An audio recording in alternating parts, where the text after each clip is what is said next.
Hello po, online world. Ayan, nagluto po tayo ng ulam. Let's check. Tada! Ginataang tilapia. So, let's taste it.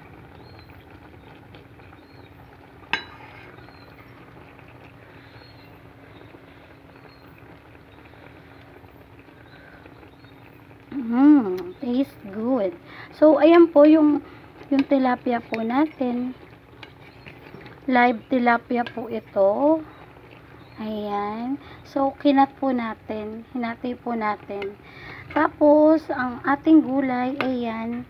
Ito po yung available sa kitchen, cabbage. So, yan po ang sinama natin. Tapos, ginataan po natin. Tapos, ginger, onion, and garlic, and a little bit sprinkled of paminta. Ayan. So, ayan. Ready to eat na. So, tara, kain. Thank you for watching and happy eating. Bye-bye. Let's turn it off.